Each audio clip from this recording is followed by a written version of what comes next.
Assalamualaikum warahmatullahi wabarakatuh.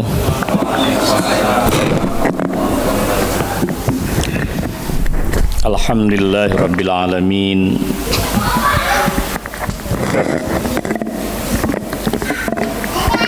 Hamdan tayyiban mubarakan kama yuhibbu rabbuna wa yardah. Walhamdulillahilladzi akramana wa syarrafana bihululi syahri Ramadan al-mubarak. Syahrun karimun, syahrun unzila fihi al-Qur'anu hudan linnasi wa bayyinatin minal huda wal furqan.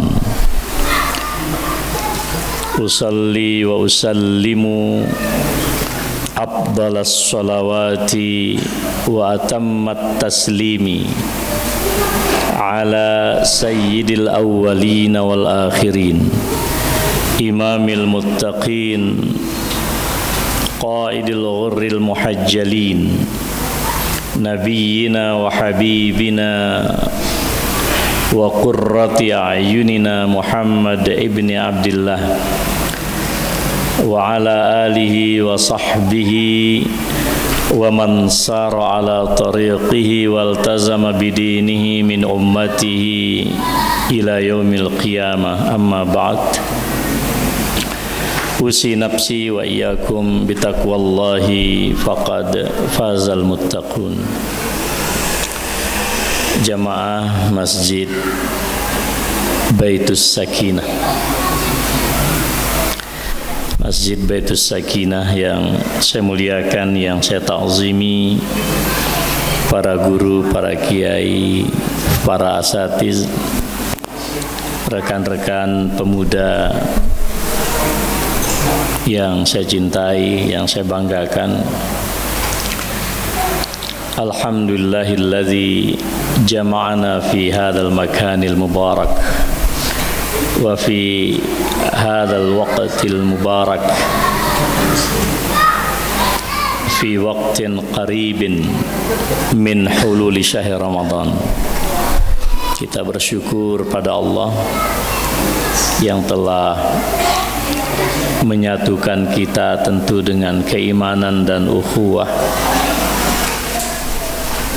di tempat yang mulia dan diberkahi ini, pada waktu yang insyaallah juga diberkahi oleh Allah, hari-hari menjelang memasuki bulan Ramadan yang Allah muliakan kita umat Islam dengan bulan Ramadan al-Mubarak yang penuh dengan keberkahan. Kebiasaan baginda Rasulullah sallallahu alaihi wasallam menjelang tibanya bulan Ramadan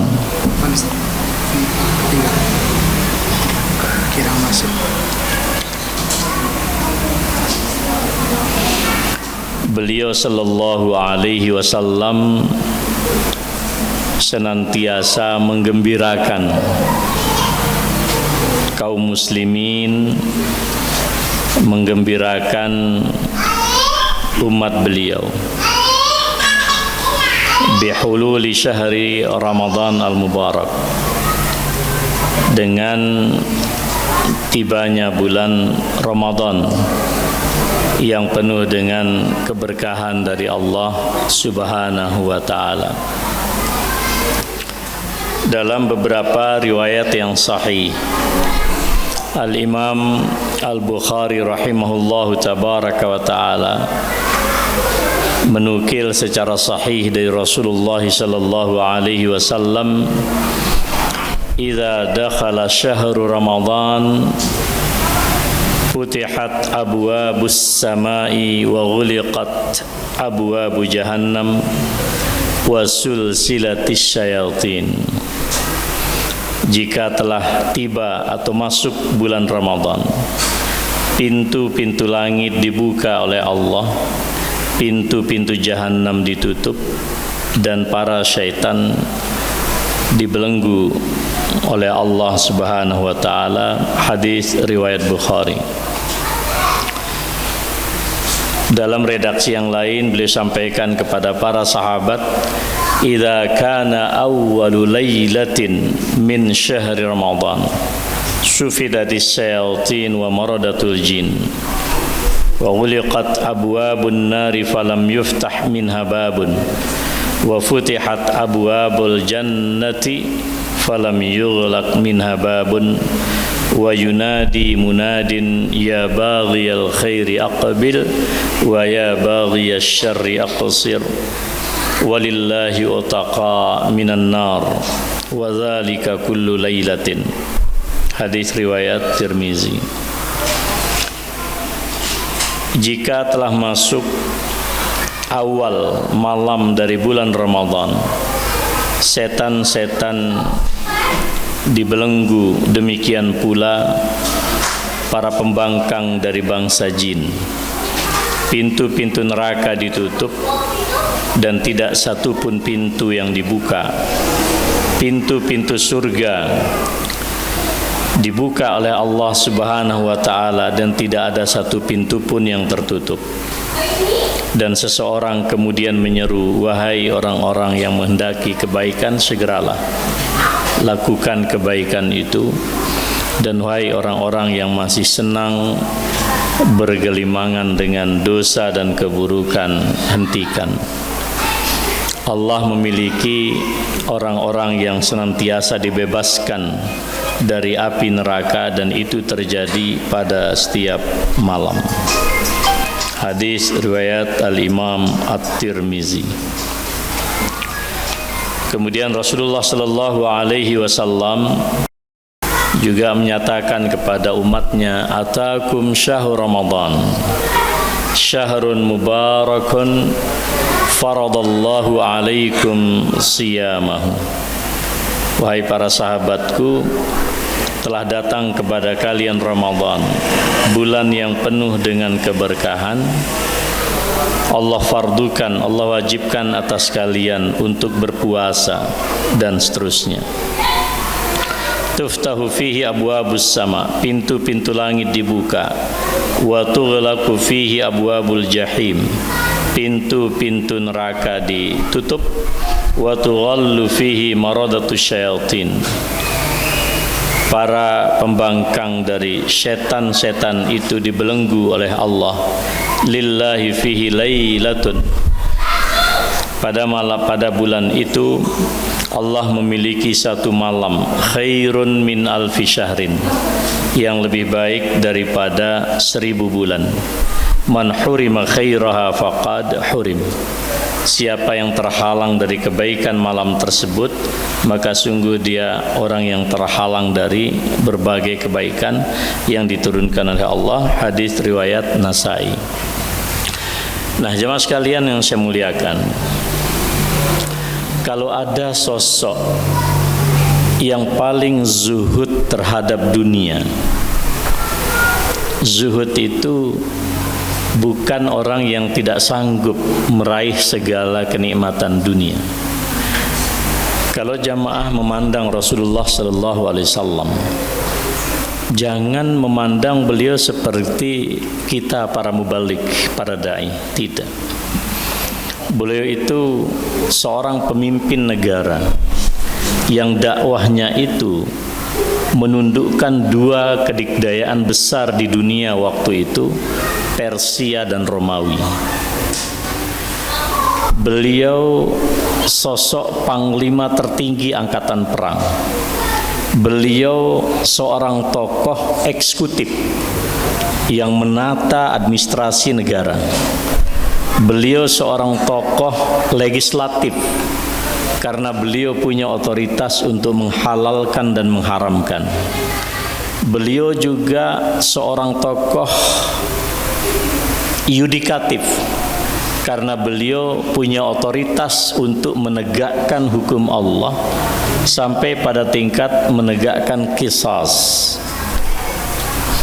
Orang yang membunuh dibunuh, orang yang berzina diberikan sanksi.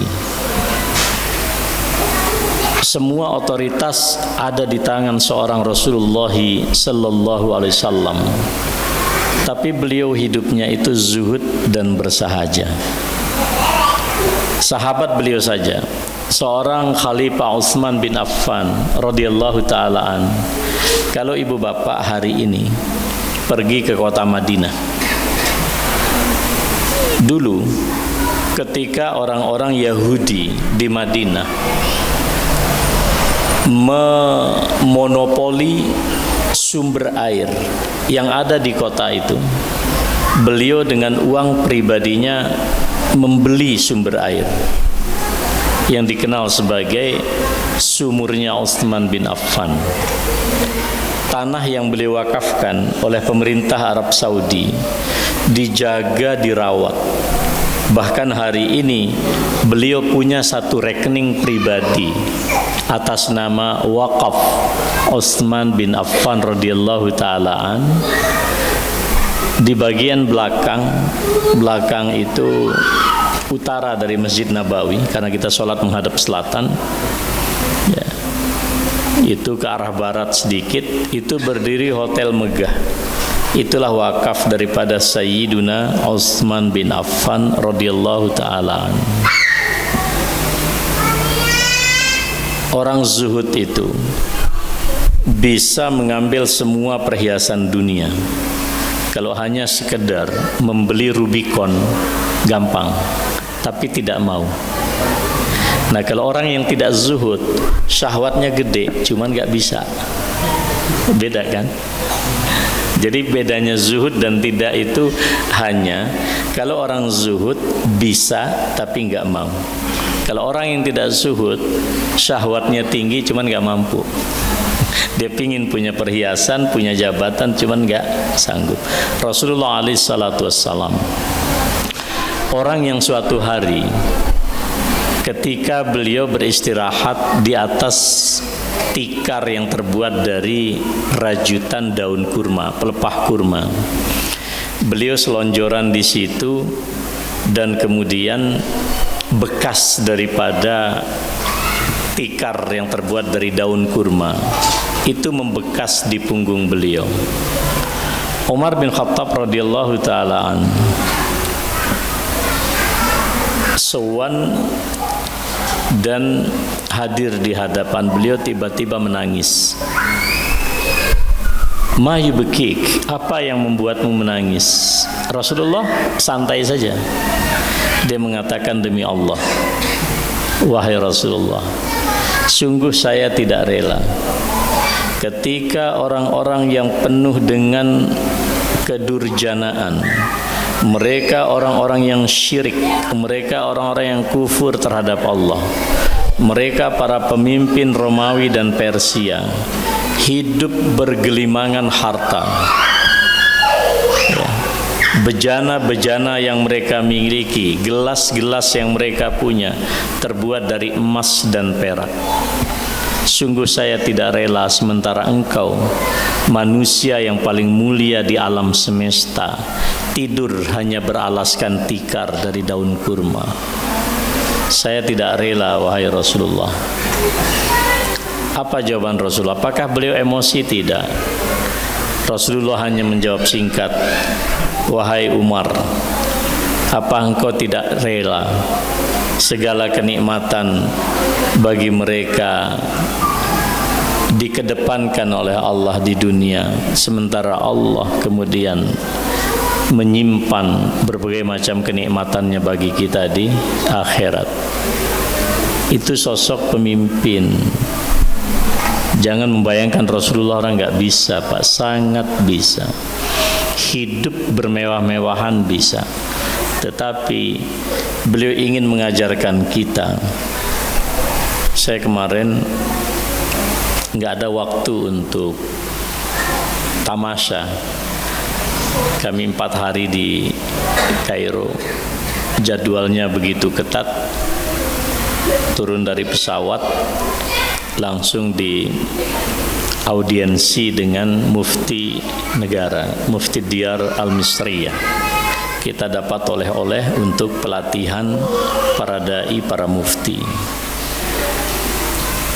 Esok pagi kami ketemu dengan Sekretariat Jenderal Darul Ifta Internasional. Siangnya kami ketemu dengan Syekhul Azhar. Ke semua perangkat ya, infrastruktur dakwah yang sangat canggih. Ketemu dengan Direktur Akademi Dakwah Internasional Al-Azhar, Profesor Al-Makhrasawi, dan banyak lagi ulama yang kami ketemu hari-hari itu. Hati saya itu berbunga-bunga karena habis ini per 2 bulan kita akan mengirimkan setidaknya 20 kader untuk mengikuti daurah dakwah dan daurah fatwa di negerinya Nabi Musa alaihissalam. Singkat cerita, pas kami pulang menuju bandara, saya bilang sama Ustaz Adi Hidayat, kayaknya perlu juga ini kita pengen ngelihat Fir'aun agar semakin yakin tentang makhluk terlaknat ini. Satu-satunya presiden di dunia yang mengeluarkan dekret dan keputusan tentang statusnya sebagai Tuhan. Saya hadir di museum itu dan saya terbayang bagaimana ketika Fir'aun yang begitu dikdaya membawa pasukan dengan peralatan militer siap membunuh Nabi Musa dan para pengikutnya, ya kan? Sampai umat Nabi Musa mengatakan inna lamudrakun, wahai Musa, kita ini mesti ketangkap. Ingat waktu itu nggak ada Google Map. Kalau hari ini saya sampai ke tempat ini karena dipandu oleh Google Map. Saya bilang sama teman-teman, kalau penemu Google Map ini muslim, surganya luas banget. Setiap pengajian kita dipandu oleh mereka. Tidak ada. Sampai umatnya mengatakan inna lamudrakun, kita pasti tertangkap. Tapi apa kata Nabi Musa alaihissalam? Kalla inna ma'iya rahbi sayahdin. Oh tidak, sekali-kali mereka enggak akan sanggup menangkap kita. Bukan karena peralatan pengaman Nabi Musa canggih, tidak. Sebabnya hanya satu, saya yakin kata Nabi Musa, sesungguhnya Allah bersama saya dan Allah yang akan menunjukkan jalannya. Tidak pernah terpikir, Pak, zaman itu belum ada teori tentang bagaimana kekuatan fisika. Nabi Musa diperintahkan oleh Allah untuk memukulkan tongkatnya pada laut. Begitu dipukulkan, lautan kemudian menjadi daratan yang kokoh untuk dilalui. Nabiullah Musa sampai di ujung, kemudian Allah perintahkan untuk memukul sekali lagi, dan kemudian air itu menghempas. Jadi Fir'aun, satu-satunya jasad yang ada di museum itu, asli jasadnya itu yang posisinya itu begini, Pak. Satu-satunya mayat yang ada di situ, karena di situ ada puluhan mayat farainah, Fir'aun itu. Satu-satunya begini. Kemudian Dr. Maisarah namanya dari Al-Azhar menjelaskan kepada kita, menurut para mu'arikh, Fir'aun yang tidak pernah terbayang di benak dia, jalan yang dilalui tiba-tiba mengalami mencair, kayak likuifaksi, kayak di Palu waktu itu, tanah tiba-tiba mencair menjadi sungai. Dia nggak pernah terpikir, Pak. Dia terhempas dengan ombak dengan air laut ya tuh. Tapi pada saat itu dia sempat mengatakan amantu bi Rabbi Musa. Tapi kan waktu sudah habis, Pak.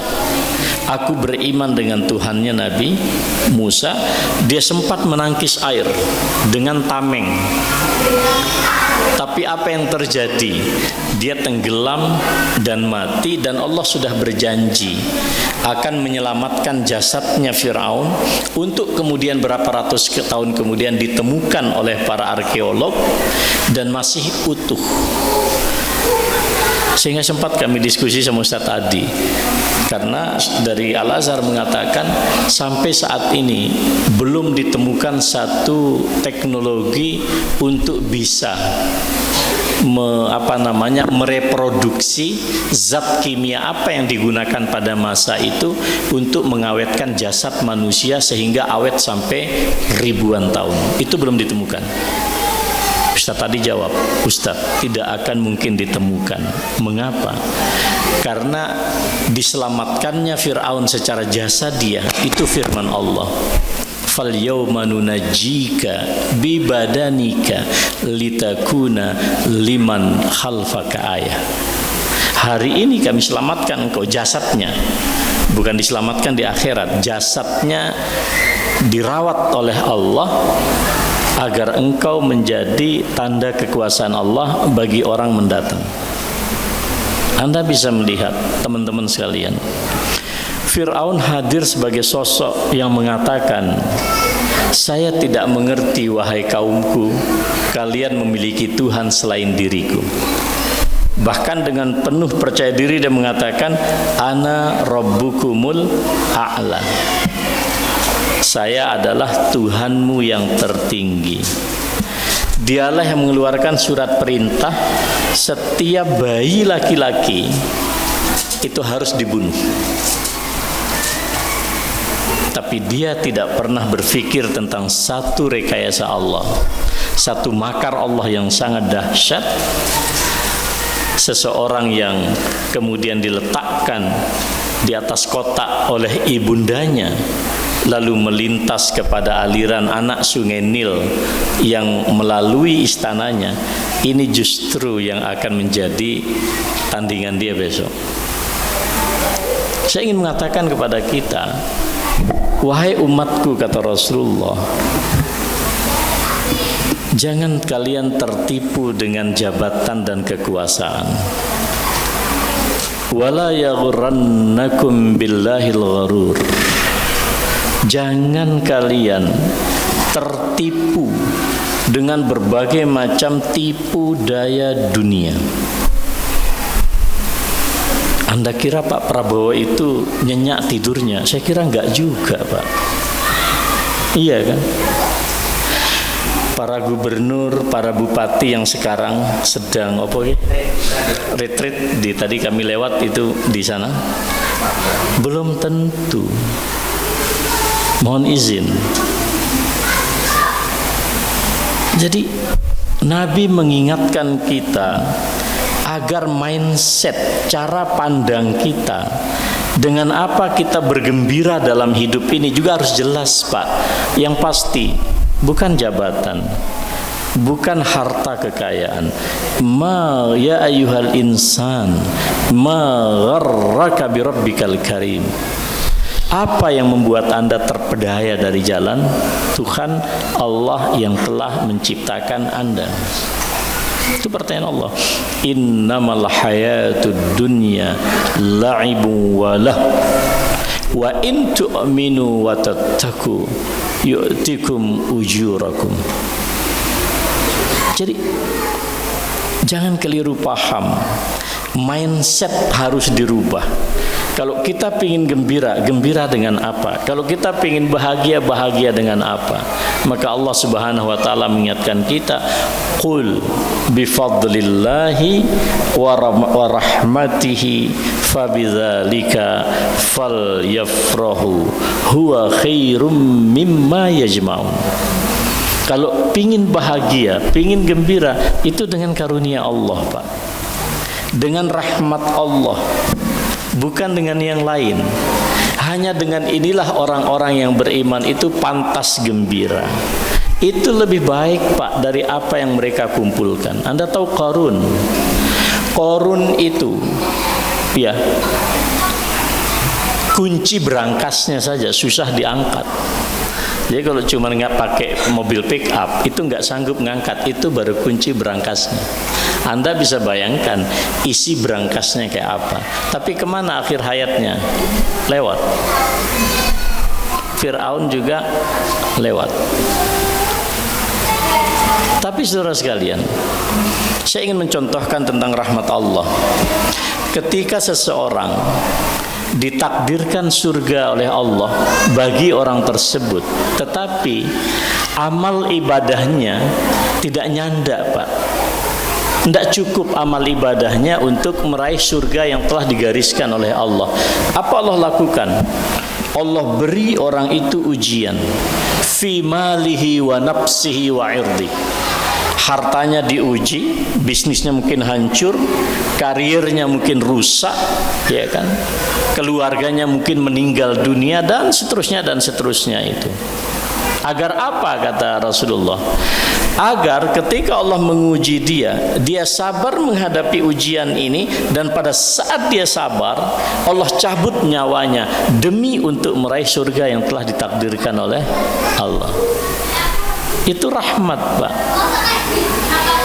Coba Anda perhatikan, man shoma Ramadan imanan wahtisaban ghufira lahu min zanbihi. Yang berpuasa Ramadan penuh dengan keimanan, penuh rasa harap kepada Allah, dosanya diampuni. Baca hadis yang kedua, man qama ramadhana, yang satu man shoma Ramadan, yang kedua man qama Ramadan imanan wahtisaban ghufira lahu min zanbihi aw ma taqaddama min zanbihi. Dosanya akan diampuni oleh Allah. Yang ketiga, man qama lailatal qadri, siapa yang qiyamul lail pada saat malam Lailatul Qadar, ghufira lahu min zanbihi. Coba Anda bayangkan Pak, sekarang siapa presiden atau pemimpin di dunia ketika dia mati, yang muslim Pak ya, nggak usah bicara yang non muslim, mereka punya caranya sendiri, urusan mereka. Yang muslim, mohon izin, apakah ketika jenazah sang presiden itu diletakkan di tanahnya itu dengan membawa sumpah jabatan? Tidak. Hanya sederhana saja, bismillahi wa ala millati rasulillah. Coba lihat, ketika dia disolatkan, Anda baca itu Allahu Akbar, Al-Fatihah, Allahu Akbar, solawat, Allahu Akbar, kita baca doa, Allahu Akbar, bisa baca doa, bisa langsung selesai salam. Tidak ada itu. Marsang Surya kalau orang Muhammadiyah juga nggak ada. Yalal Waton orang NU juga nggak ada itu. Indonesia Raya juga nggak ada di situ. Coba lihat. Fir'aun Pak, yang tadi saya ceritakan, akhir hayatnya itu mengatakan amantu bi Rabbi Musa, tapi waktunya sudah habis, expired Pak, masanya itu, masa kembali kepada Allah. Tidak ada. Ini yang disebut dengan rahmat Allah Pak. Mohon izin, sosok siapa yang Anda hadirkan? Seburuk-buruk manusia Pak, dia akan kembali kepada Tuhan. Saya pernah berdiskusi dengan seorang pastor, seorang romo. Dia mengatakan, saya katakan kepada dia, Romo, Anda percaya nggak kalau besok kita akan kembali kepada Tuhan? Oh wajib, dia bilang. Ini postulat. Postulat itu sesuatu yang harus ada dan tidak perlu lagi dipertanyakan. Apa itu? Bahwa setelah kehidupan ini harus ada kehidupan berikutnya. Konsepnya bisa berbeda. Mengapa? Kalau tidak ada kehidupan setelah kehidupan di dunia, maka Tuhan tidak adil. Nauzubillah kalau Tuhan itu tidak adil. Wa ma rabbuka bizallamin lil abid. Tidak mungkin Allah itu menzalimi siapapun. Coba Anda lihat. Kalau kehidupan dunia ini berakhir di dunia, terlalu banyak orang berbuat baik belum mendapatkan imbalan, dan terlalu banyak orang berbuat jahat belum mendapatkan konsekuensi dari kejahatannya. Maka harus ada hidup setelah mati. Coba lihat. Kalau ada orang mati, kemarin Pak Jenderal Syafruddin, mantan Wakapolri kita, ini beliau orang baik, insya Allah.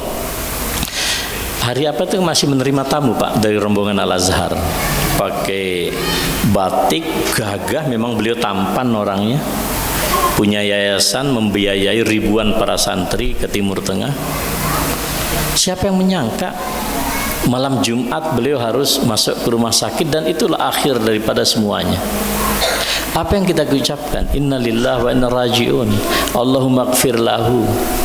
Enggak ada begitu pejabat meninggal langsung kita setel Indonesia Raya. Enggak ada. Jadi sekali lagi saya ingin sampaikan kepada kita, ya, saya ingin mengambil apa yang disampaikan oleh para ulama kita, ya. Surat Yunus yang saya baca tadi 58, ya, tentang bagaimana kita harus membangun mindset bahwa bahagia dan gembira itu dengan rahmat Allah, bukan dengan yang lain. Apa kata para ulama? Wallati tadullu ala annal farah bima anzalahu Allah Ta'ala minal Quran. Kebahagiaan utama kita adalah apa yang disuguhkan oleh Allah dalam Al-Quran. Wa ma da'a ilaihi min faraidil Islam, dan apa-apa yang diserukan oleh agama ini dalam berbagai macam kewajiban yang memang diharuskan di dalam agama ini. Ini semuanya kata para ulama kita, tentu di situ ada puasa yang paling utama, huwa khairun min farahil ibad bima yajma'una min hitamid dunya wa amwaliha wa kunuziha. Al-Imam Ibnu Jarir At-Tabari mengatakan, ya, itu lebih tepat dijadikan sebagai sumber dan bahan kebahagiaan, kegembiraan, daripada kegembiraan yang dibangun di atas harta, kekayaan dunia, jabatan dan seterusnya itu. Karena semuanya akan berakhir, Pak.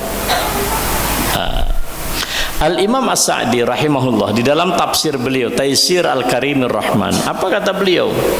Fa ni'matud dinil muttasilati bi sa'adatid darain la nisbata bainaha wa baina jami'i ma fid dunya. Kalau Anda membandingkan, ya, nikmat agama ini, Pak, nikmatud din, nikmatul Islam, yang terkait langsung dengan kebahagiaan kita di dunia dan di akhirat, enggak ada apa-apanya dunia ini bila dibandingkan dengan din ini, ya kan? Enggak ada apa-apanya. Mengapa? Ya, mimma huwa mudamhilun zailun an qarib. Karena dunia ini, Pak, mau Anda punya jabatan, semuanya akan berakhir. Belajarlah dari Profesor Dr. B.J. Habibie rahimahullah. Karena kami kemarin ketika ketemu sowan kepada salah seorang ulama, beliau Profesor Dr. Abdullah Al-Muslih, penulis kitab tafsir Al-Burhan, I'jaz, Bayan wa I'jaz. Jadi kitab tafsir ini satu jilid. Saya 2 kali dapat hadiah ini. Pertama ketika ikut konferensi Al-Quran itu di Mekah pada bulan November-Desember. Itu saya ikut seminggu di Mekah Al-Mukarramah. Para ulama Al-Quran di dunia kumpul di situ. Saya mendapatkan hadiah buku tafsir itu, diantaranya Al-Burhan, Bayanun wa I'jaz. Qadarullah, ya.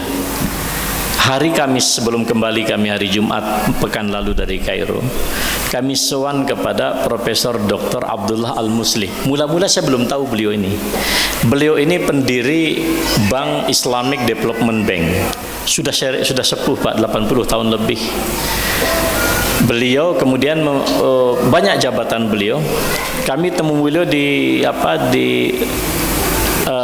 Al-Majlis, kantor Majelis Kerjasama Lembaga-Lembaga Dakwah dan Bantuan Sosial di Dunia Islam. Beliau ada di situ. Saya ketemu dengan beliau ini, dan Ustadz Adi Hidayat mendapatkan sanad langsung dari beliau, dan saya juga mendapatkan kitab tafsir itu dari tangan beliau sendiri. Ya. Itu baru kami diketemukan oleh orang yang seperti itu, dan yang beliau ingatkan kepada kita, jangan pernah lupa Profesor Habibie. Dia seorang ilmuwan muslim yang baik. Ini saksi daripada Profesor Dr. Abdullah Al-Muslih, pengarang kitab tafsir ini. Apa B.J. Habibie? Di akhir hayatnya Pak Habibie, Bu, termasuk para suami, saya sarankan baca Cinta Ainun Habibie agar bisa kita memperlakukan istri dengan baik. Pak B.J. Habibie ditanya, dan pada akhirnya mohon izin, Pak Habibie termasuk menyesal terlambat belajar agama. Tapi beliau ditanya, untuk apa hidup Anda gunakan wahai profesor? Yang bertanya ini Pak Zaim Ukhrawi. Beliau mengatakan, saya itu ingin dipertemukan oleh Allah, tentu dengan Rasulullah, tapi juga dengan istri. Saya sangat yakin Bu Ainun itu dimuliakan oleh Allah. Maka agar saya bisa bertemu dengan orang soleh, saya pun juga memantaskan diri. Jadi hidupnya hanya dua hal. Satu, membaca Quran. 50% hidupnya untuk membaca Quran di akhir hayat itu. Yang 50% untuk menyelesaikan desain rekayasa pesawat N2 berapa waktu itu, perusahaan yang dulu namanya Nurtanio itu. Kalau saya ditanya oleh Allah, untuk apa hidupmu kamu gunakan wahai Habibie? Dia katakan, sebagian hidup saya gunakan untuk mengkaji kitabmu ya Allah. Dan kalau saya ditanya, untuk apa ilmu pengetahuan yang engkau diberikan anugerah oleh Allah, maka saya jawab, saya ingin menciptakan pesawat terbang yang bisa memobilisasi orang, saling mengunjungi silaturahim antar pulau. Maka ketika istrinya meninggal, ada dua barang yang gak pernah lepas dari dekatnya Habibie. Satu, mushaf Al-Quran. Kedua, tasbih.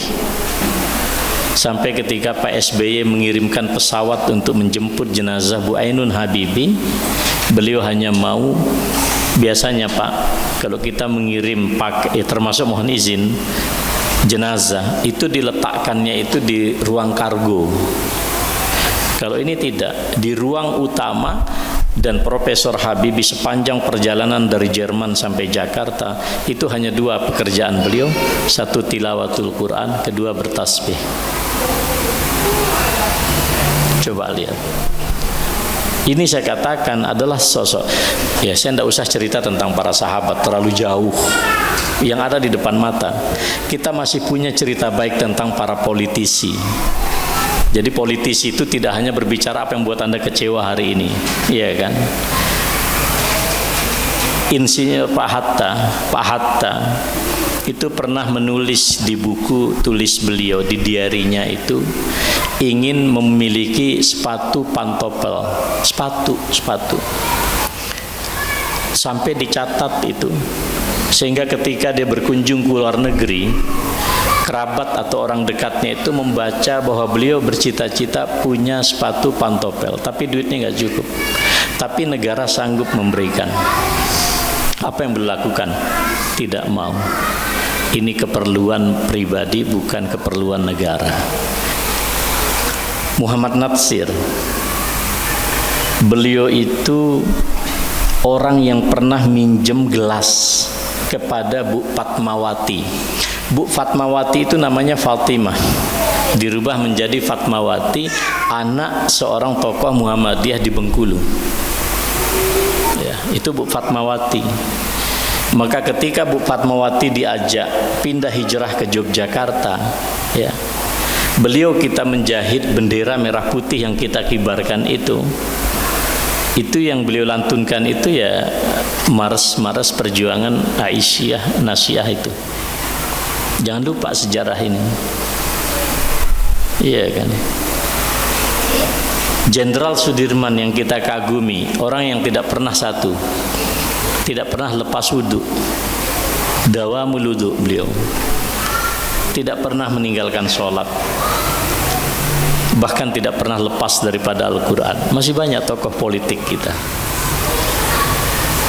Jadi dulu Pak Natsir ketika minjem gelas, rupanya dulu ada tamu negara yang pingin bertamu, tapi tidak mau di istana negara, pingin di rumah pribadinya Pak Natsir.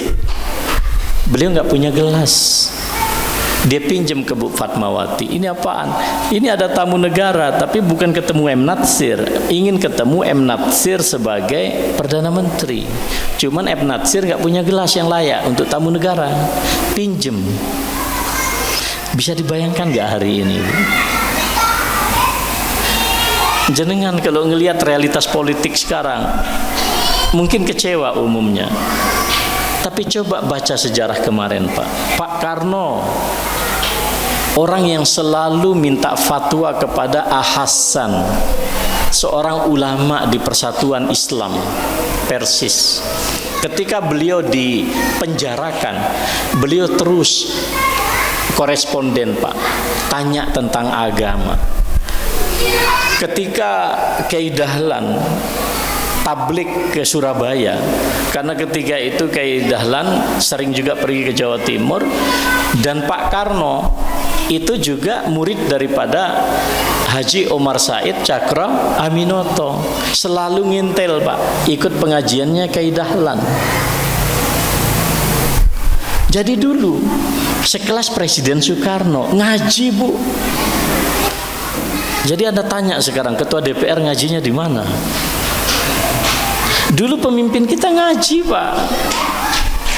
Mohon izin. Makanya Pak Karno bilang, waktu meletakkan asas Pancasila dulu, dia mengatakan kepada Ki Bagus Hadikusumo, ketua Muhammadiyah waktu itu, Islam saya ini tidak paripurna sekali. Tapi Dek Bagus, kalau Anda membelah dada saya, di sini ada cinta Islam. Yang ngomong Pak Karno. Tidak, saya ingin mengatakan kepada kita, dulu para pemimpin kita di negeri ini Pak, tahu mereka harus bahagia dengan apa. Jadi konkret. Kenapa? Sampai Pak Karno, pengurus Muhammadiyah harian aja belum pernah saya dapatkan ada yang berwasiat kalau saya mati selimuti jasad saya dengan bendera Muhammadiyah, itu nggak ada. Tapi Pak Karno mengatakan kalau aku mati selimuti jasadku dengan bendera Muhammadiyah. Bukan bendera Muhammadiyahnya, di situ ada tulisan La ilaha illallah Muhammadur Rasulullah. Jadi saudara sekalian yang saya muliakan, mereka paham betul seperti kata Imam As-Sa'di, dunia ini zailun an qarib, dunia ini akan lepas, akan lewat begitu saja. Wa innama amarallahu ta'ala bil farahi bi fadli wa rahmati. Oleh karena itulah kemudian Allah perintahkan kita agar bergembira dengan karunia dan rahmat Allah, li'anna dzalika mimma yujibu inbisatan nafsi. Karena kalau kita sadar mindset kita berbicara tentang apa yang ada di dalam rahmat Allah, kata Al-Imam As-Sa'di, ini akan meniscayakan kelapangan jiwa. Iya kan? Kelapangan jiwa. Wa nasyatoha, ada gairah untuk hidup itu Pak. Wa syukroha lillah, ada gairah untuk mensyukuri karunia Allah. Ya. Wa quwwataha, kita punya energi untuk hidup itu Pak. wa syiddatar raghbah fil ilmi, ada kemauan untuk mencari ilmu, wal iman ad-da'i lil izdiar, ya, lil izdiad, ada keimanan yang terbangun untuk bisa meraih daripada kejayaan dunia. Itu yang terjadi di dalam kehidupan para sahabat.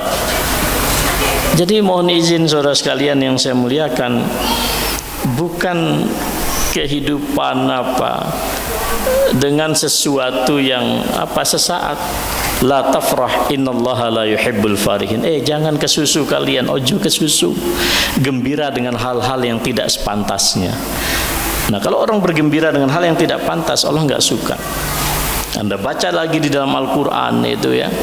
Falamma ja'atuhum rusuluhum bil bayyinat farihu bima indahum minal ilm. Dulu ketika para nabi datang kepada kaumnya itu, mereka bangga.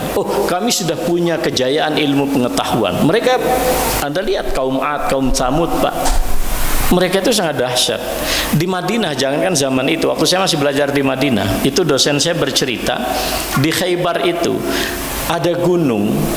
Gunung itu dilubangi, dibikin lorong oleh masyarakat Yahudi, dan pohon kurma itu bisa berbuah di dalam lahan yang ada di dalam perutnya gunung. Coba bayangkan.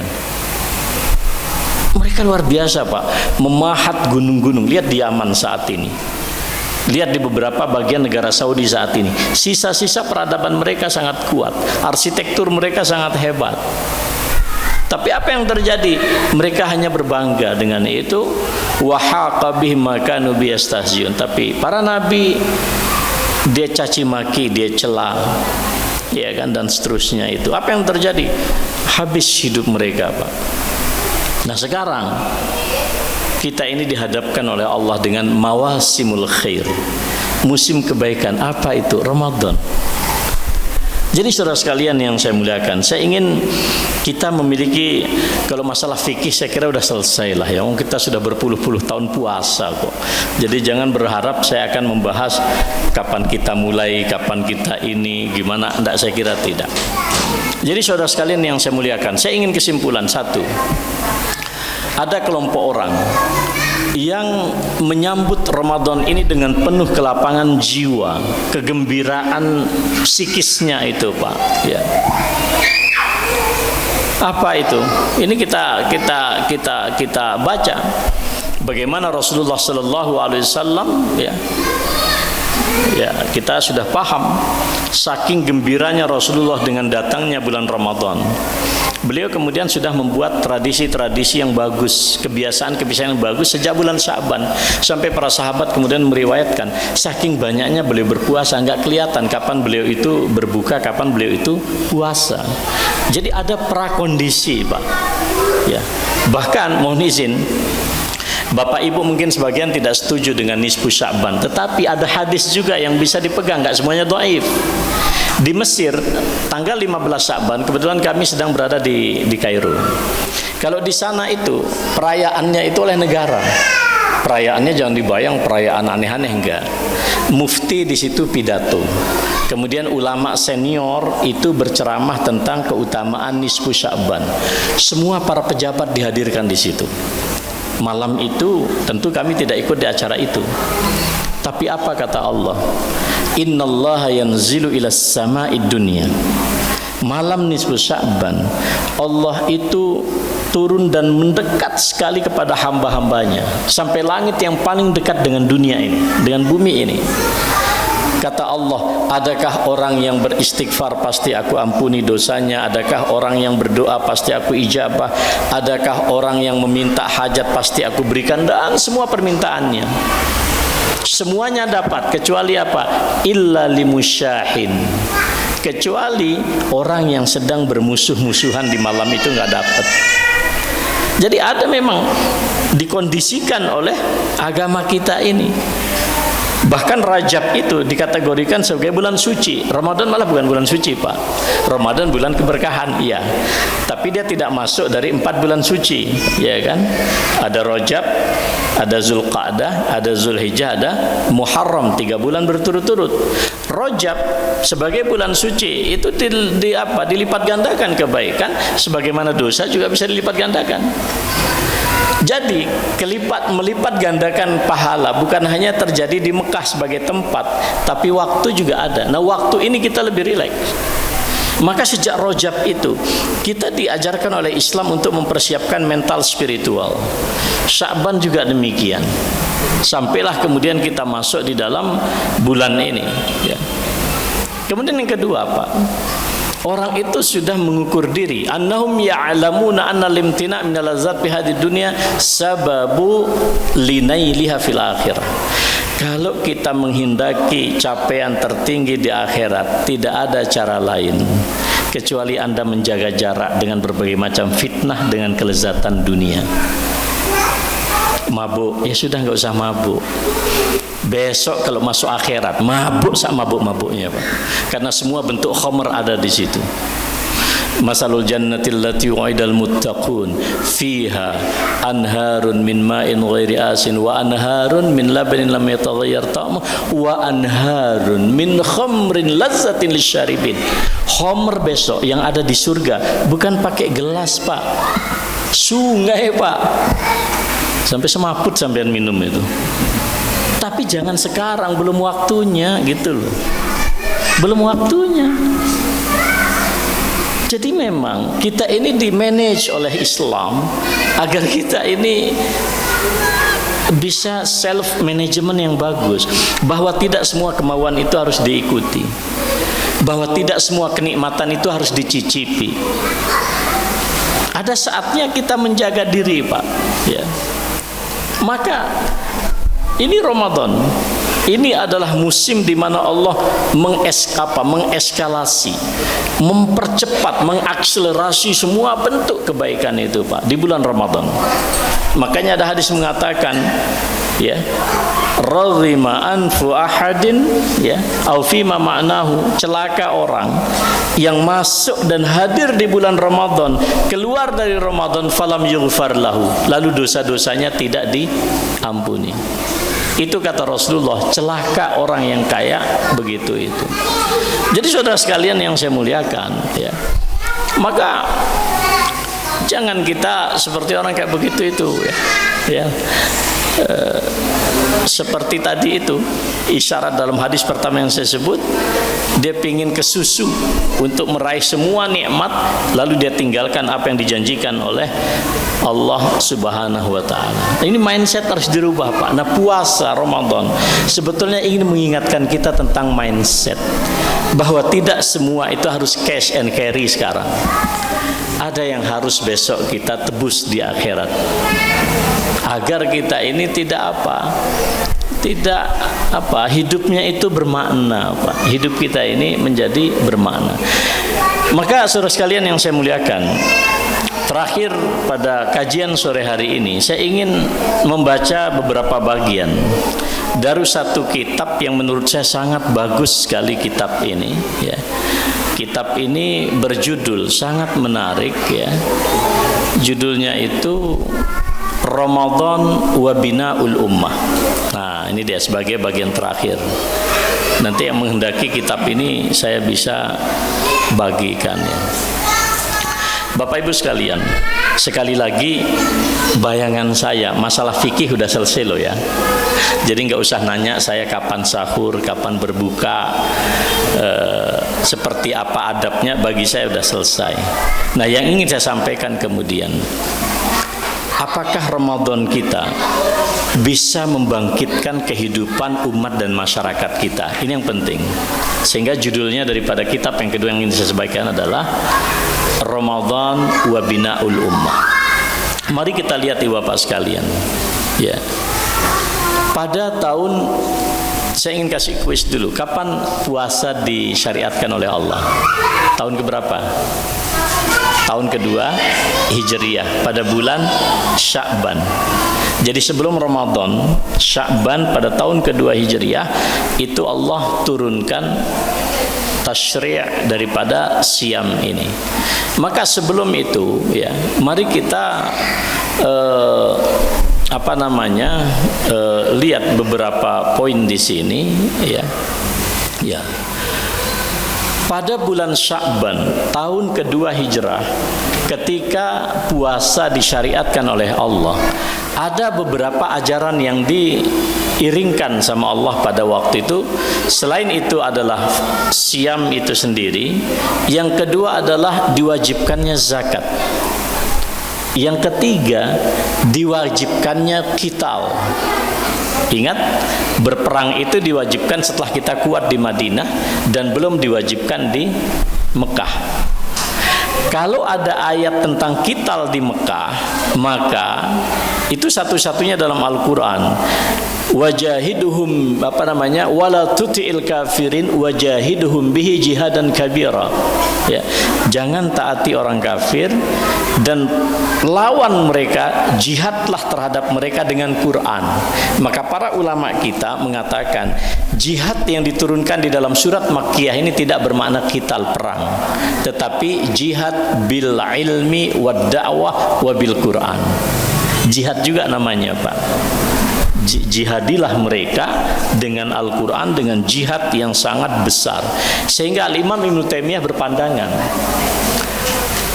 kalau kita mentasarruf zakat, maka tidak ada yang lebih utama daripada kita mentasarrufkan zakat itu dalam konteks menyebarkan ilmu dan dakwah. Mengapa kata beliau?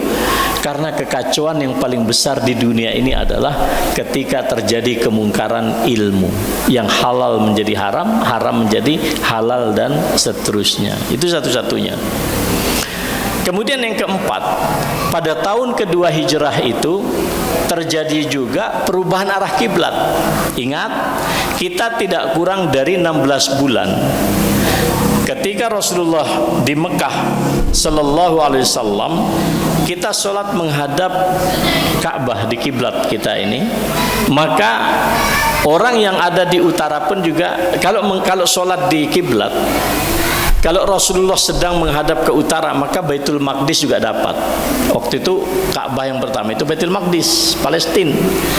Tapi begitu hijrah ke Madinah, ini kan bertolak belakang. Baitul Maqdis di utara, Ka'bah itu di selatan. 16 bulan kurang lebih Nabi menghadap ke arah Baitul Maqdis, dan pada saat itu beliau dicela dan dibuli oleh orang-orang Yahudi karena ikut-ikutan. Pada tahun kedua Hijriah, pada bulan Sya'ban, sempurnalah kemudian perintah untuk memalingkan arah kiblat dari Baitul Maqdis kepada Ka'bah yang ada di Makkah Al-Mukarramah.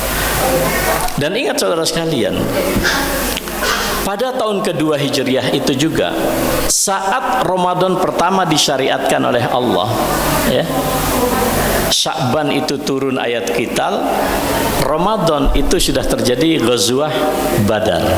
Perang Badar yang besar itu, yang kita tahu ini adalah peperangan pertama yang terjadi dalam Islam.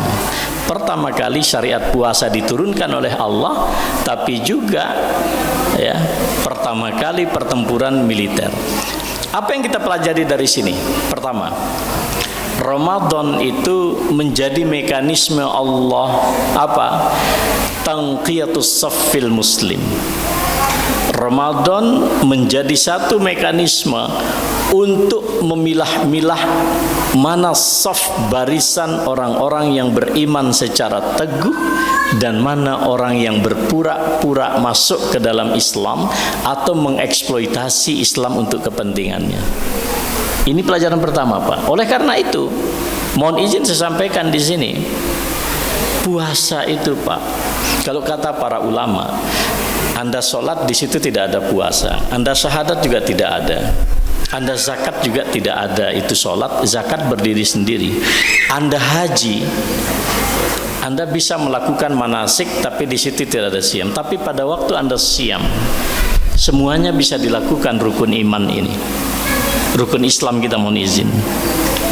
Di situ ada sholat, di situ ada zakat, di situ ada zikir, di situ apapun ada. Dan menariknya lagi, orang puasa atau tidak itu sebetulnya tidak ada yang tahu. Dulu anakku waktu masih kelas 2 SD gitu ya, dulu saya kasih hadiah, Pak. Setiap menyelesaikan puasa 1 hari ada poin hadiahnya. Tapi suatu saat anak saya itu jujur, Abi, maaf katanya, kenapa? Sebetulnya ada hari dulu sangat haus aku, dia bilang. Jadi waktu aku wudu, aku minum air, dia bilang. Tapi tetap saya kasih hadiah karena membayar kejujurannya, Pak. Anda mungkin ikut sahur bersama, ikut buka bersama, tapi di rumah pribadi siapa yang tahu, Pak? Jadi sebetulnya orang berpuasa itu kalau dalam konteks kejujuran kepada Allah, ini akan teruji betul dengan puasa itu. Maka para ulama kita mengatakan, ingat loh, tabiat manusia itu makan minum. Yang makan minum itu makhluk kita jasmani ini. Yang tidak makan minum, tidak hubungan suami istri, hanya malaikat. Maka sebetulnya Allah ingin mengingatkan dan menyiapkan kita satu musim agar kita segera mentransformasi diri dari makhluk jasadiyah menuju makhluk yang memiliki dimensi kemalaikatan. Coba lihat di situ. Anda lihat, mengapa Nabi bisa mengalami suatu peristiwa Isra dan Mi'raj? Kita tahu waktu itu, Pak, pesawat terbang dengan kecepatan tertentu atau melintasi batas tertentu, pesawat itu akan terbakar dan pecah. Pesawat dari titanium yang sangat kuat. Bagaimana dengan jasad kita? Maka salah satu penjelasan para ulama, mengapa Rasulullah bisa menembus ruang itu, bahkan tidak terpengaruh dengan dimensi fisika. Apa katanya? Karena Rasulullah berhasil berpindah, mentransformasi diri dari alam jasmani menjadi al-jismul jasadi, jisim yang jasad, menjadi al-jismun nurani, menjadi jisim yang nuansanya adalah cahaya. Maka ketika kita makan minum, Pak, semuanya bisa ada di situ, termasuk kolesterol, asam urat, gula darah, semuanya ada di situ secara alamiah. Tapi puasa bisa mempurifikasi fisik kita. Itu secara fisik. Secara ruhaniah, orang berpuasa itu, Pak, mengalami peningkatan spiritualitas yang sangat tinggi. Maka coba Anda perhatikan, ya, kalau Anda puasa hanya meninggalkan makan dan minum, unta juga bisa, Pak. Karena unta sekali minum itu bisa 1 kolam, tapi habis itu dia bisa tidak minum sampai 40 hari. Saya ingin, bedanya kita sama unta apa? Unta bisa lebih kuat. Tapi bukan itu.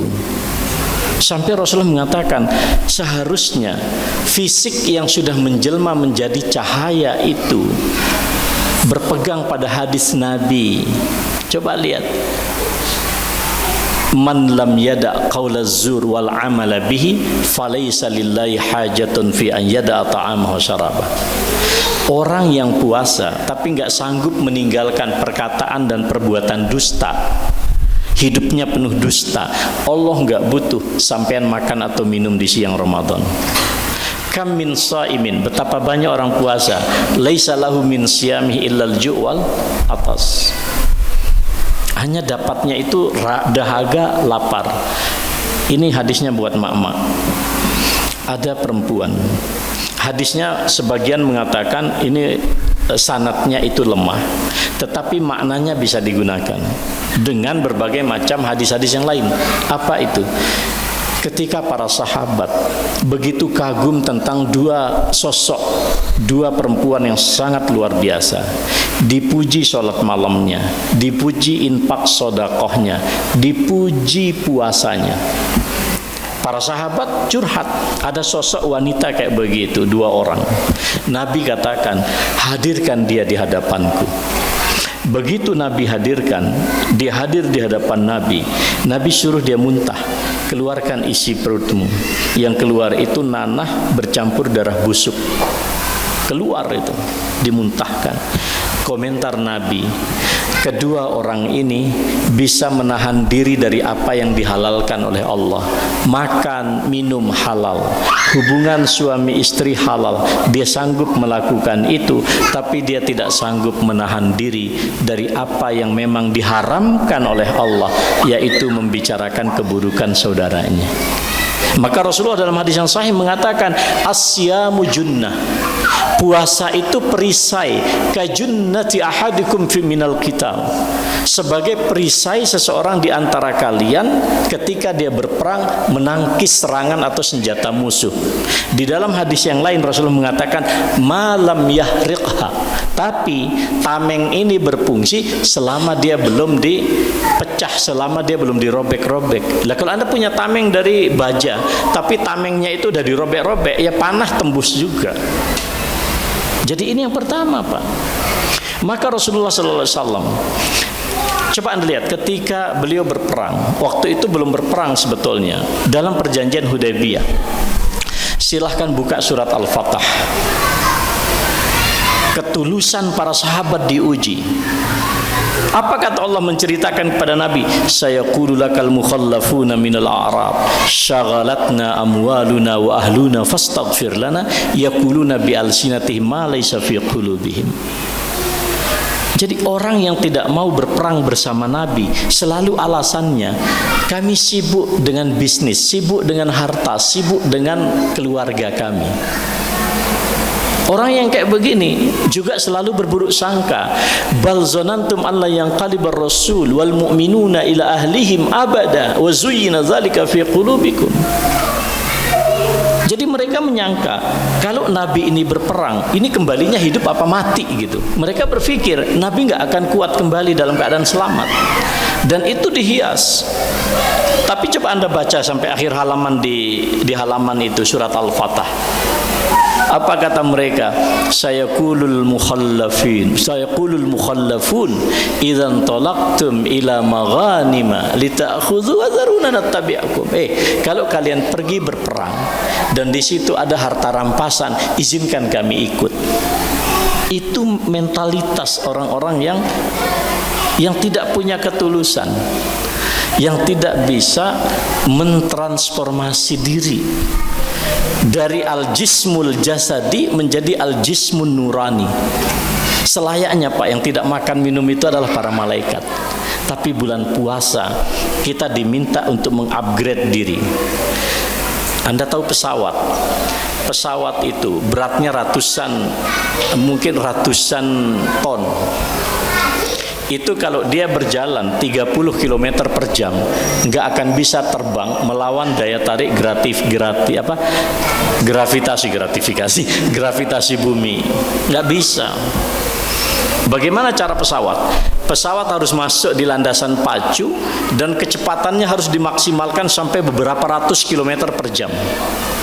Begitu dia lari sekian ratus kilometer, badannya bisa terangkat dan daya tarik bumi itu menjadi hilang. Ramadan adalah mekanisme kita take off. Makanya jangan sampai, kata para ulama, ibu-ibu nih, kita janji ya, jangan sampai nanti sebelum Ramadan akhir Sya'ban yang disiapkan itu semuanya logistik. Sirup segala bentuk sirup. Gampang aja. Kalau kemarin Sya'ban Rajab jenengan nggak pernah beli sirup, kok tiba-tiba sekarang ada? Kayaknya dipertanyakan itu. Bisa nggak kita menjalankan puasa ini apa adanya? Makan apa adanya. Sekali lagi bukan tidak boleh Pak, tetapi bisa nggak kita menjaga jarak? Makan apa adanya. Nggak usah spesial banget, cuman nggak tahu nih takmir ini. Takmir kadang memanjakan jamaah. Di Jogja itu sekarang itu masjid-masjid itu berlomba-lomba menawarkan menu buka puasa, karena itulah daya tarik mahasiswa. Kok menurut saya agak kurang mendidik juga itu. Iya, kalau gratis pasti ya. Jadi saudara sekalian yang saya muliakan, ya. Oh ya, kita ini akan ada ini ya. Saya lanjut saja sedikit saja. Jadi sebelum kita disyariatkan puasa, Pak, mohon izin. Kita dulu ada puasa yang wajib. Bukan puasa yang wajib. Ketika Rasulullah tiba di Madinah, orang Yahudi waktu itu berpuasa Asyura. Lalu Rasulullah bertanya, kenapa kalian berpuasa Asyura? Mereka menjawab, pada hari inilah Nabi Musa Allah selamatkan dari Fir'aun dan Fir'aun ditenggelamkan oleh Allah. Kata Nabi, kami lebih berhak untuk memuliakan Nabi Musa. Kemudian Rasulullah mengatakan, saya akan berpuasa Asyura, kan begitu waktu itu. Tapi begitu puasa Ramadan disyariatkan, itu kan tahun pertama, Pak. Tahun kedua Sya'ban, syariat puasa diturunkan oleh Allah. Maka kata Rasulullah, siapa yang mau meneruskan puasa Asyura silahkan, siapa yang tidak juga tidak ada masalah. Tapi siam itu menjadi rukun Islam. Artinya apa? Dengan puasa ini kita ini eksklusif, Pak, di hadapan Allah. Bukan berbangga diri, Pak. Jadi besok kalau tilawatul Quran jangan malu-malu. Sepakati aja dengan warga jam berapa kita menyetel Al-Quran, penting. Karena pilihan cuma dua. Kalau nggak denger Quran, mereka denger musik. Ini kan yang hadir di depan saya ini kan banyaknya kolonial. Anak-anak kita, Pak. Iya kan, mohon izin. Maka masjid ini gimana caranya? Jangan hanya Ramadan dirasakan oleh orang tua, orang dewasa. Masjid ini harus dirasakan oleh anak-anak. Nah, saya belum lihat masjid ini apa playground buat anak-anak, kelihatannya nggak ada juga di sini.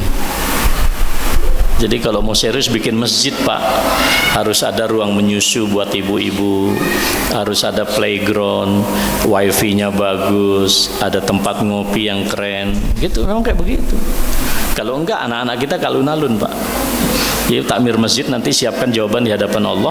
Ketika anak muda ditanya oleh malaikat, kenapa Anda lebih sering kalun-alun daripada ke Baitus Sakinah? Dia bilang di sini nggak ada wifi.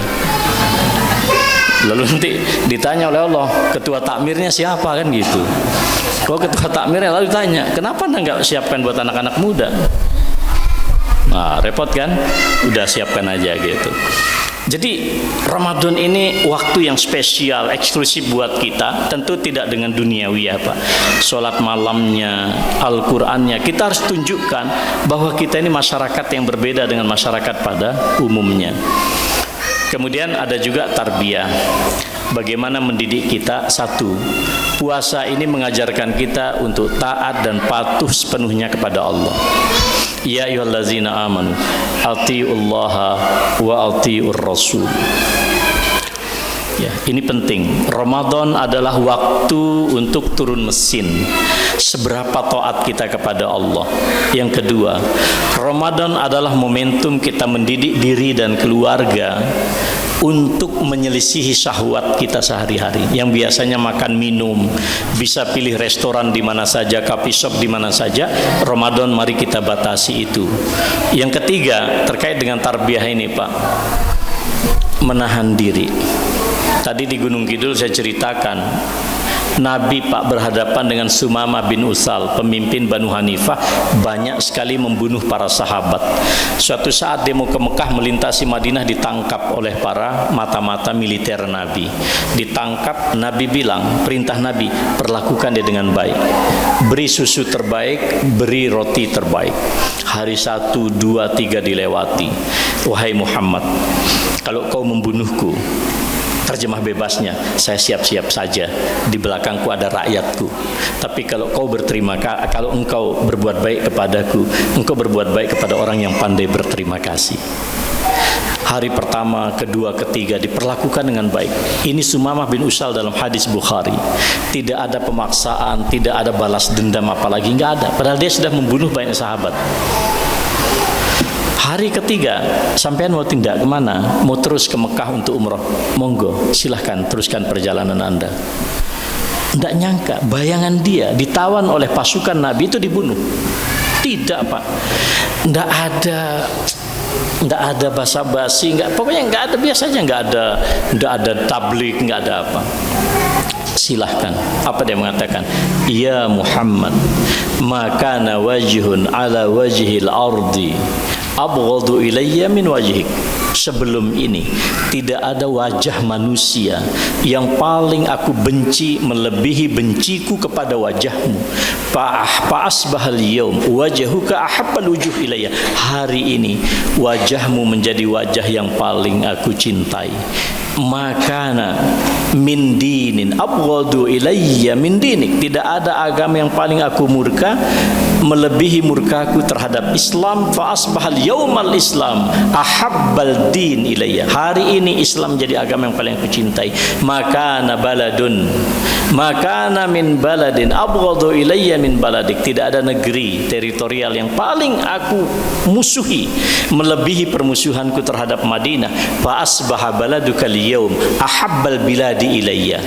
Hari ini negerimu menjadi negeri yang paling aku cintai. Asyhadu an la ilaha illallah wa annaka Muhammad Rasulullah. Nabi kalem. Coba bayangkan hari ini banyak orang saling menyesatkan, Pak. Pak, mari kita belajar ini, Pak. Para dai juga sama. Tidak semua, kami paham Pak, kami Kal Azhar itu belum tentu semuanya sesuai dengan apa yang kami percaya, tetapi ilmu itu selalu berdialektika, ilmu itu selalu ada ruang diskusi. Ramadan, para dai khususnya, mari kita mentarbiyah cangkem kita masing-masing. Ini jangan latah Pak, kopar kafir, sesat bos nggak karuan sekarang di sosial media. Hanya perbedaan-perbedaan yang furu' di dalam akidah. Ramadan jadikan, maka alhamdulillah saya pribadi Pak, Ramadan itu, ini karena saya agak sedikit dipaksa aja sebetulnya kalau ke masjid ini. Ya Ustaz, yang aku nggak antum. Terus pokoknya saya sudah berbagai macam alasan, saya bilang saya nggak kesini, tapi dipaksa juga, ya sudahlah kesini juga gitu. Ramadan, mohon izin Ustaz, tapi ini bukan menjadi apa ya, tapi saya sangat sedikit menggunakan waktu untuk keluar. Ramadan adalah para dai menurunkan mesin untuk diri dan keluarganya. Kemarin saya tanya Ustaz tadi, Anda membayangkan akan padat jadwalnya kan? Tidak. Waktunya habis untuk itikaf di masjid. Ada waktunya para dai itu turun mesin Pak. Jangan terlalu sibuk itu cangkemnya di depan umat, Anda lupa diri Anda sendiri. Waktu Ramadan, waktu yang baik bagi kita. Yang kelima, ya, Ramadan kita jadikan bulan ukhuwah di antara kita. Apapun ormasmu, apapun jamaahmu, siapapun gurumu, siapapun kiaimu, Ramadan harus menjadi sarana yang menyatukan kita Pak. Al-ukhuwah al-islamiyah wal-ukhuwah al-imaniyah. Tentu tidak kalah pentingnya Pak, kita merasakan penderitaan. Kami sama Ustadz Adi kemarin ketemu Syekhul Azhar, itu tidak minta Pak, kami memberi. Kami datang kepada anak-anak Palestina, sampai Syekhul Azhar berbicara kepada kami, tidak usah kamu serahkan kepada pihak ketiga di Mesir, serahkan dengan tanganmu sendiri. Alhamdulillah Pak, kami datang ke Ma'had Al-Azhar, di situ ada ratusan, mungkin di luar itu ada ribuan anak-anak Gaza yang orang tua mereka dibunuh, orang tua mereka dibantai. Oleh Al-Azhar mereka diberikan fasilitas beasiswa, tapi baru sanggup 50%. Alhamdulillah Ustaz Adi Hidayat membawa bantuan buat mereka. Saya mengikuti di sini menjadi saksi, kita berikan bantuan kepada mereka. Kami pergi ke Dimyat. Dimyat itu 3 jam dari Kairo. Di situ Al-Azhar sedang membuka ruang kampus yang sangat besar. Itu dekat dengan Rafah Pak. Masuk ke Gaza itu sekitar berapa kilometer gitu. Tetapi pintu di situ juga sama Pak. Kita memberikan bantuan. Terlalu banyak masyarakat kita, apalagi ekonomi sebenarnya sering agak turun sekarang ini. Maka masjid ini harus menjadi solusi bagi masyarakat kita dalam hal ini. Nah, ini beberapa poin saya kira Ramadan yang bisa menggerakkan kita. Bukan hanya kita sibuk dengan sholat tahajud kita, tapi masyarakat pun juga kita openi ya, dan seterusnya itu. Ya saudara sekalian yang saya muliakan, ini rupanya serius sekali pengajian ini ya. bila kita setelah melaksanakan sholat tarawih dan juga sholat witir, apakah boleh? Bila boleh, silahkan melaksanakan sholat tahajud, tapi tidak perlu lagi melakukan sholat witir. Walaupun sudah 11 di depan, bangun, boleh enggak? Saya katakan boleh, tanpa kemudian mengakhirinya dengan witir. Dicukupkan dengan witir yang pertama. Yang lebih bagus lagi, ikuti imam di sini. Di sini berapa rakaat? 11. Ikuti imam sampai rakaat yang ke-8. Jenengan gak usah pulang, duduk saja di sini, karena ada hadisnya. Ya kan, ada hadisnya itu, siapa yang sholat bersama imam sampai nanti bubar sholat itu, dicatat bagi dia ibadah sholat malam semalam suntuk. Agar dapat pahala itu, meskipun ngambil 8 rakaat, jangan buru-buru keluar, tunggu saja jamaah sampai sholat sholat witir. Setelah bubar ikut bubar. Nanti malam jenengan tambah, silahkan. Boleh enggak? Boleh. Karena pada akhirnya Pak, walaupun taruhlah di Muhammadiyah itu dipahami 11 atau 13 rakaat paling banyak, tetapi pada akhirnya kalau kita melihat penjelasan para ulama, itu tidak dibatasi oleh Allah Subhanahu wa taala. Ya, tetapi kalau panjenengan mau membatasi diri dengan 11 berdasarkan hadis Aisyah, juga tidak ada persoalan. Artinya apa? Kalau yakin dengan 11, maka tidak perlu nambah. Tapi kalau kita terbuka saja, silahkan tambah. Yang ideal adalah witirnya diakhirkan, tidak ikut witir depan. Tapi kalau ingin ikut witir depan, tambah, tapi nanti tidak perlu lagi witir. Wallahu ta'ala alam bissawab. Bagaimana menyikapi ujian dalam kehidupan? Kok serius banget? Emang ada ujian?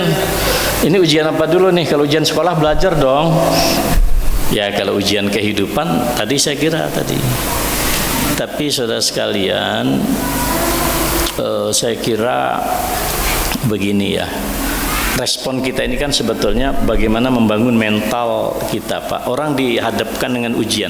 Contoh, seorang sahabiat itu kerabatnya kan meninggal. Langsung dia menangis di pusara suaminya kalau tidak salah. Lalu Rasulullah kan berjalan di situ. Sabar, kata Nabi. Jawaban dia apa? Enak aja bilang sabar, bahasa bebasnya. Kamu kan tidak merasakan apa yang saya rasakan. Singkat cerita, Nabi kan berlalu. Tanya, "Kisopo?" Nabi, Nabi, enggak, saya sabar. Nah, sabar itu ya pas pertama dihantam dong, gitu. Enggak, artinya masalah kita menghadapi hidup itu persoalan mental aja. Makanya kita positif. Ya, jadi ibu bapak, kalau punya persoalan, saya hanya sarankan, min alamatin nujihi fil nihayat arruju' ila Allah fil bidayat. Ciri keberhasilan suatu urusan di akhir, Anda mengawalinya dengan kembali kepada Allah di awal. Maka semua persoalan, entah itu karir, entah itu bisnis, awali dengan istikharah kepada Allah. Ini nanti ketika kita menghadapi benturan, kita lebih stabil karena sudah menggantungkan diri di awal dengan Allah. Jadi menurut saya, mohon izin, wa man yattaqillah yaj'al lahu makhraja wa yarzuqhu min haitsu la yahtasib. Solusi itu akan diberikan oleh Allah manakala hubungan kita dengan Allah itu baik. Yang menjadi persoalan, kita ini tidak cukup well connected dengan Allah. Enak aja, Allah nggak dilibatkan, tiba-tiba ditolak jodoh nyalahin Tuhan. Istikharah kagak. Coba pacaran udah lama aja udah nggak sesuai dengan syariat, ternyata ada kompetitor yang lain, lalu yang dapat orang lain, lu nyalahkan Tuhan, kan nggak adil juga. Tapi coba ikut caranya Allah, nggak usah pacaran lah, iya kan? Jadi bagi saya kembali kepada Allah itu penting. Saya konkret, ada ibu muda di Yogyakarta, dia mengambil kedokteran di Inggris. Anaknya baru berusia sekitar, lagi lucu-lucunya 4-5 bulan. Pasca COVID, long COVID, apa yang terjadi? Yang terjadi apa? Singkat cerita, COVID sudah selesai sebetulnya yang besar, tapi yang longnya ini masih banyak, ya kan? Singkat cerita, dia harus masuk ke NICU di Sarjito. Qadarullah meninggal dunia. Anda bisa bayangkan seorang ibu dan bapak muda, meskipun dia spesialis dokternya ngambil di Inggris, Karena nggak ada hubungannya Pak antara sedih dengan orang sekolah di luar negeri. Apa yang dia lakukan? Setiap hari kalau dia kangen kepada anaknya yang baru 6 bulan meninggal itu, usianya baru 6 bulan itu meninggal, dia memetik bunga di depan rumahnya, lalu dia letakkan di pusara anaknya. Begitu saya dapat kabar itu, saya bilang begini, Kang, karena ayah dia teman saya, Kang tolong sampaikan kepada anak panjenengan, saya punya cara yang lain. Apa? Berdasarkan ayat wasta'inu bis-sabri was-salat. Kalau ada rasa rindu kepada anak, segera ambil air wudhu. Segera ambil air wudhu. Salat 2 rakaat. Tumpahkan semua air mata di atas sejadah. Silahkan, tidak usah diucapkan. Tapi begitu Anda sujud, tumpahkan semua keluh kesah di dalam dada ini di atas sejadah. Bila perlu Anda menangis. Karena ada juga contohnya ketika inna fi khalqis samawati wal ardi turun, Nabi itu Pak, sejadahnya itu kalau bahasa kita basah sebasah-basahnya, wajahnya basah sebasah-basahnya, jenggotnya yang panjang basah sebasah-basahnya. Silahkan. Habis itu kalau mau ziaratul kubur dengan mengambil bunga nggak ada masalah. Itu juga masalah adat kok, bukan masalah ibadah. Rasakan perbedaannya ketika Allah kita libatkan di dalam hidup kita. Inna ma'al usri yusra. Tapi ingat, jangan selama ini nggak pernah nyertakan Allah, tiba-tiba kepentok baru kembali kepada Allah. Yang nggak salah juga, tapi menurut saya kita harus sadar itu. Karena masalah orang menghadapi persoalan itu masalah ini Pak, bukan masalah ini. Bukan masalah ini, masalah ini. Iya kan? Maka mohon izin, doa juga harus kuat. Ya. Ya, selawat juga harus dibaca ya. Bagaimana Ustadz apabila kita manusia biasa, kita kan punya rasa kecewa, punya rasa sakit hati yang kadang-kadang susah buat kita lepaskan begitu saja. Bagaimana supaya kita menjadi orang yang ikhlas, bisa melupakan? Kalau lupa kayaknya susah. Ya kan?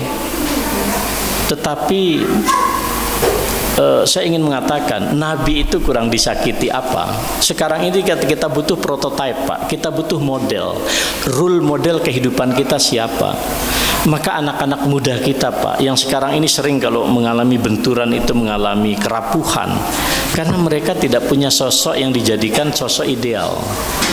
Mohon izin saya katakan, saya justru saat ini sangat-sangat fanatik, kalau boleh dikatakan fanatik dengan surat Muhammad. Kalau Anda membaca surat Muhammad itu Pak, tergambar jelas hidup Anda mau seperti apa yang ada pada sosok Nabi Muhammad. Kalau para dai mau berjuang Pak, tolong hafalkan surat Al-Fatah. Maka 2 saja itu, kan itu berurutan tuh. Surat Muhammad, Anda punya sosok seorang pribadi yang menjadi potret ideal. Kemudian teknis kita berjuang itu ada di dalam surat surat Al-Fatah, sampai nanti siapa kawan siapa lawan, Muhammadun Rasulullah wallazina ma'asyidda'al, dan seterusnya itu. Maka saya katakan profil ini penting, karena sekarang ini profil ini nggak jelas siapa yang hidupnya menjadi standar, apa standar dalam hidup. Jadi bagi saya begitu juga kita menghadapi orang Pak. Jadi merubah suatu kecewaan menjadi suatu kesalehan juga nggak mudah. Makanya kalau dalam Al-Quran ada 2 caranya itu. Yang pertama Pak, pertama adalah fa'fu.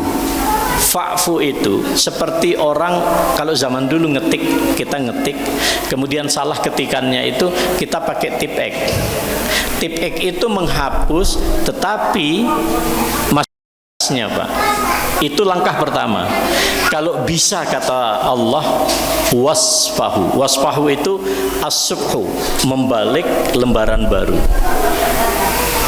Maka kalau orang kecewa, termasuk mohon maaf, orang berbuat dosa. Coba Anda lihat, kalau ada orang berbuat dosa di satu tempat, na'udzubillah min zalik, kalau dia berbuat tidak senonoh, yang tidak dengan pasangan yang syar'i, itu kan ada ajaran kita untuk ditakzir Pak.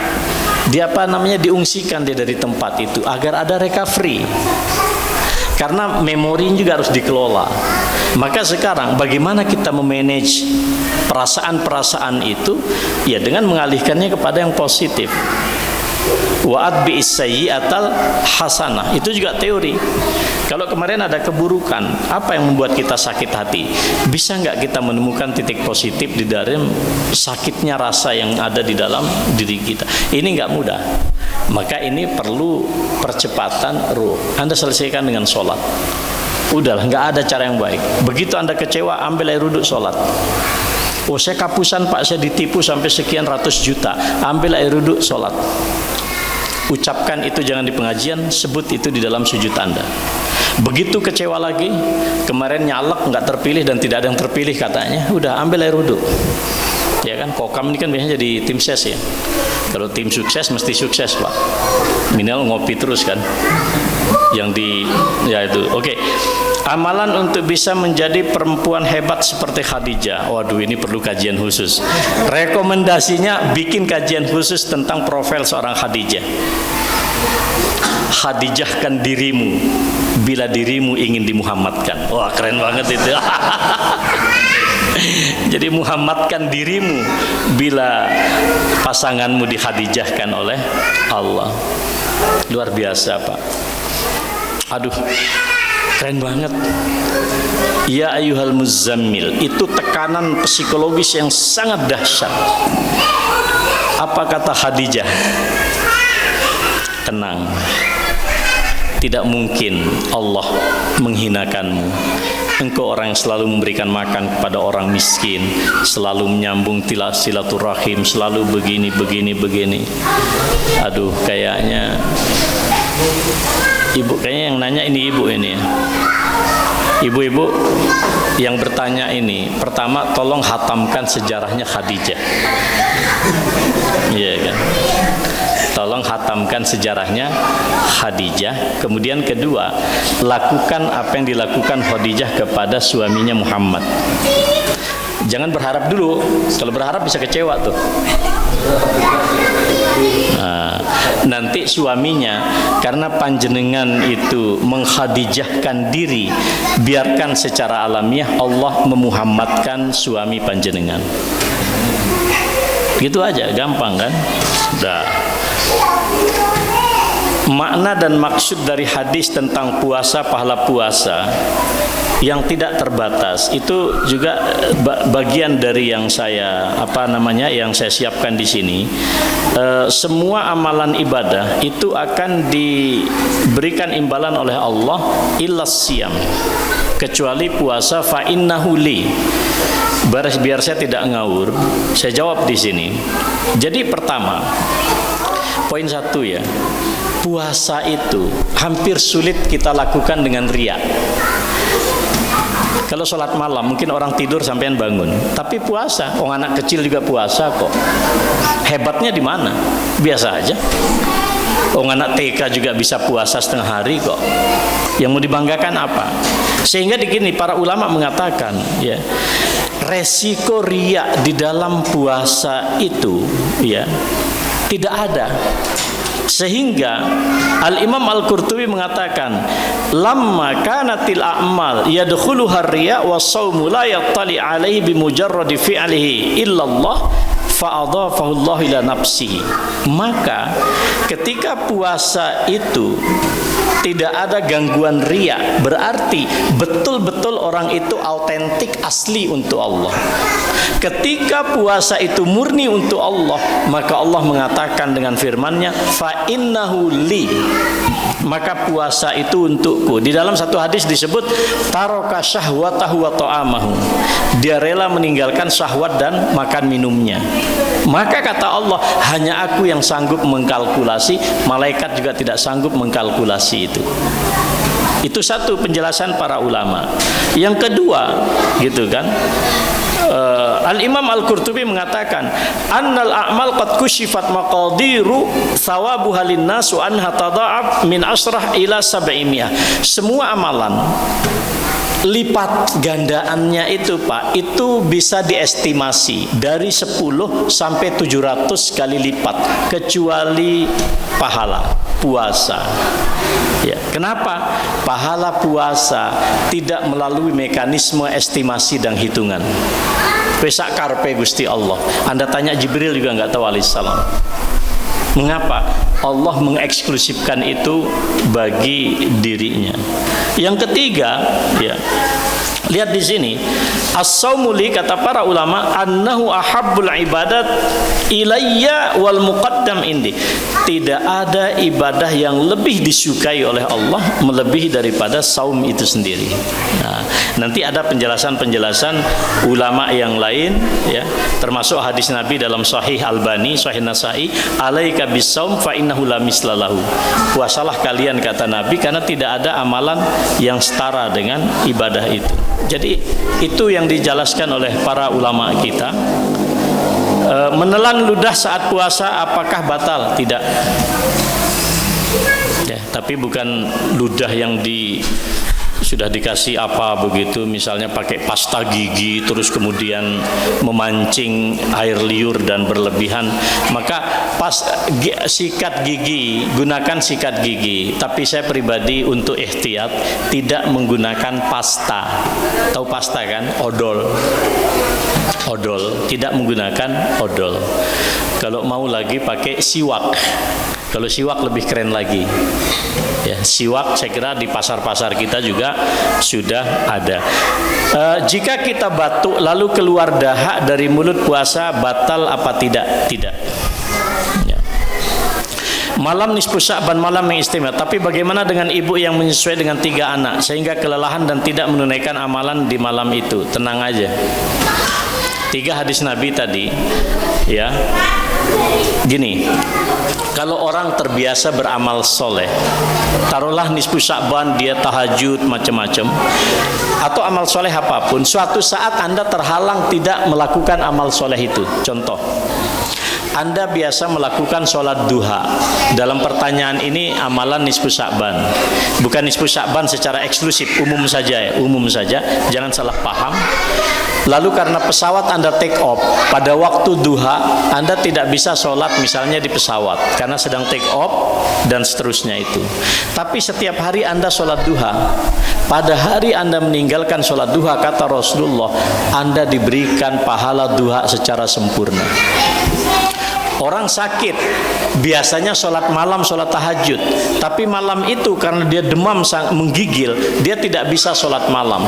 Tapi di catatan Allah dia selalu sholat malam sebelum ini. Maka pada saat dia sakit dan meninggalkan sholat malam, tetap dicatat oleh Allah sebagai sholat malam, walaupun dia tidak sholat malam. Tapi jangan salah paham, nggak pernah sholat malam kok minta dicatat, itu namanya belum masuk dalam database. Silahkan perkuat database itu, malaikat canggih database-nya ya. Baik, apabila pada bulan Ramadan sedang hamil dan menyusui dan tidak memungkinkan untuk berpuasa, apakah harus mengqadha puasa dan membayar fidyah, atau membayar fidyah saja? Ada 2 pandangan. 1, kalau Anda kuat nantinya, silahkan pada saat Anda membatalkan puasa, Anda silahkan membayar fidyah. Kalau besok Anda sanggup mengqadha puasa, Anda lakukan, maka dua-duanya Anda lakukan. Tapi kalau nggak bisa, ya, begitu Anda membayar fidyah, kemudian juga berlanjut kondisi ini bukan masalah bapak-bapak. Ini ahli fikih ini kadang egois, yang mengalami itu ibu-ibu. Maka cukup bagi Anda untuk membayar fidyah saja tanpa harus mengqadha. Itu juga pandangan para ulama kita, termasuk majelis tarjih menggunakan yang itu. Cukup bagi para wanita menyusui dan hamil, ya, untuk membayar fidyah tanpa melakukan qadha. Akan lebih bagus Anda bayar fidyah dan sanggup mengqadha. Tapi kalau nggak bisa, ambil salah satunya itu.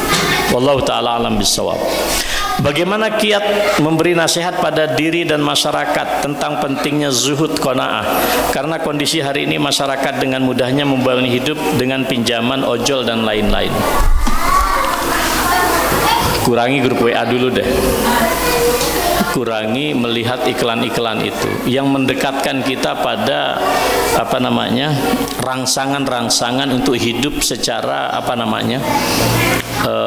konsumtif. Ini juga persoalan. jangan terlalu percaya dengan dunia sosial media, termasuk pinjaman-pinjaman online ya.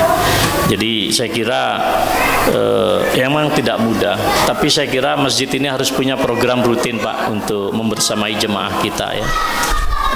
Kemudian oke, sudah selesai semuanya. Ini waktu maghrib sudah masuk, masya Allah. Astagfirullahaladzim. Wassalamualaikum Nabi Muhammad. Assalamualaikum warahmatullahi wabarakatuh. Arfa TV.